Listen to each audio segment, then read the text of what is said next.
Hello friends, एक बार फिर से स्वागत है आप सब लोगों का मेरे यूट्यूब चैनल में। आज हम लोग पढ़ने वाले हैं 10th क्लास की एक पोएम और इसका नाम है ए टाइगर इन द जू, जो रचित की गई है लेस्ली नॉरिस के द्वारा। इस पोएम के अंदर लेस्ली नॉरिस ने दो टाइगर्स के बीच में कंपैरिजन किया है।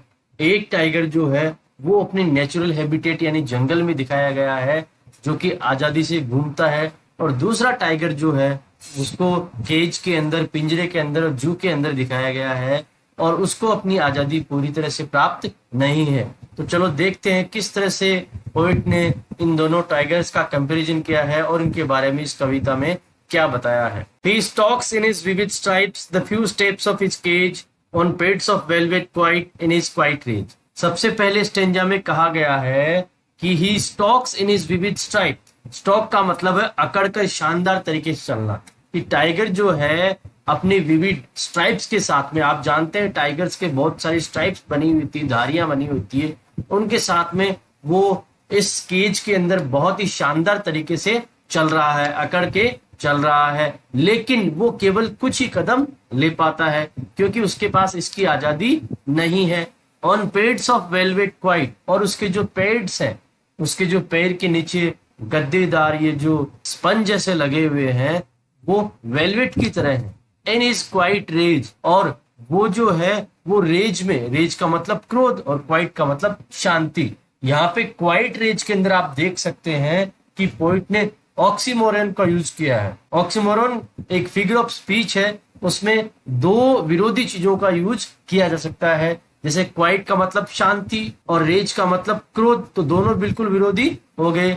और यहाँ पे इस पोएम में पोइट ने पूरी पोएम के अंदर पर्सोनिफिकेशन का यूज किया है, क्योंकि यूजुअली हम लोग जानवरों के लिए इट का प्रयोग करते हैं, लेकिन यहाँ पे टाइगर के लिए ही का यूज किया है। और उसी के साथ साथ में आप अगर तीसरी लाइन में देखें, on pads of velvet quite, तो यहाँ पे क्या है, पोइट ने इस टाइगर के जो क्लोज है उनकी कंपैरिजन वेलवेट से की है, तो यहाँ पे मेटाफर का प्रयोग किया गया है।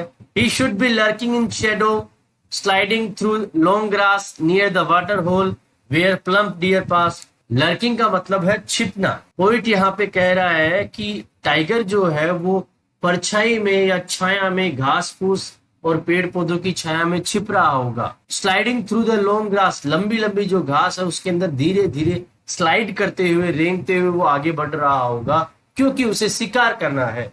Near the water hole where plump deer pass, और वहां से बढ़ते हुए वो कहाँ आ रहा है, वाटर होल के पास में आ रहा है, जहां पे प्लम्प, प्लम्प का मतलब होता है मोटा तकड़ा, डियर जो है वो पानी पीने के लिए आया है और वहां से गुजरना चाह रहा है। He should be snarling around houses at the jungle edge, bearing his white fangs, his claws, terrorizing the village। Snarling का मतलब होता है दहाड़ना, और बेरिंग का मतलब होता है खोलना, और व्हाइट फैंक्स का मतलब है सफेद, फैंक्स का मतलब है नुकीले जहरीले दांत, क्लोज का मतलब आप जानते हैं पंजे होता है। तो ये जो टाइगर है वो है इस समय जंगल के अंदर है, और वो जंगल के अंदर स्नार्लिंग कर रहा है, इसका मतलब वो दहाड़ रहा है। और कहा, जंगल के किनारे पे।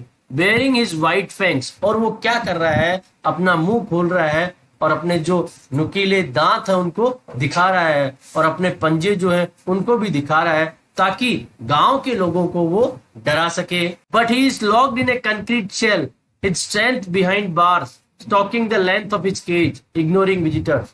लेकिन ये जो टाइगर है ये कंक्रीट शेल के अंदर एक प्रकार की जेल या प्रिजन या पिंजरे में कैद है, और उसकी जो ताकत है वो सारी इन बार्स के पीछे चली गई है। अब इस पिंजरे के अंदर उसकी ताकत का कोई प्रयोग नहीं है। Stalking the length of its cage, stalking का मतलब होता है अकड़ना, अकड़ के चलना। तो यहाँ पे क्या कर रहा है, उसके पास कोई चारा नहीं है, अपने पिंजरे के अंदर ही वो अपनी अकड़ को दिखा रहा है और अकड़ते हुए चल रहा है। और इग्नोरिंग विजिटर्स, यहाँ पे आने जाने वाले जो विजिटर्स, जो देखने वाले हैं, उनको वो इग्नोर कर रहा है, उनकी तरफ वो कोई ध्यान नहीं दे रहा है। He hears the last voice at night, the patrolling cars, and stares with his brilliant eyes at the brilliant star। ये पोएम का लास्ट स्टेंजा है। यहाँ पे ये जो टाइगर जो है, जो कि पिंजरे के अंदर है, वो क्या कर रहा है, रात के समय में अंतिम आवाज को सुनता है। अंतिम आवाज जो है वो पेट्रोलिंग कार्स की है। पेट्रोलिंग कार्स के अंदर कुछ ऑफिसर्स होते हैं जो जू के चारों तरफ सारी प्रक्रियाओं को देखते हैं कि सब कुछ सही चल रहा है या नहीं चल रहा है। अब वो अपनी ब्रिलियंट आइज से स्टेयर कर रहा है, उनको घूर रहा है, और उसी के साथ साथ में ब्रिलियंट स्टार्स, जो आसमान में जो चमकीले तारे हैं, उनको भी वो घूर रहा है। दोस्तों, इस पोएम के अंदर एक और फिगर ऑफ स्पीच का प्रयोग किया गया है। जैसा कि आप देख सकते हैं, इस पोएम में बार बार जो स्टेटमेंट्स हैं उनको 2 या 3 लाइनों में बताया गया है और उनके बीच में कोमा भी नहीं यूज किया गया है। इसको हम लोग बोलते हैं इंजेबमेंट, जहां पे रेगुलर लाइंस में एक स्टेटमेंट या एक बात को पूरा किया जाता है।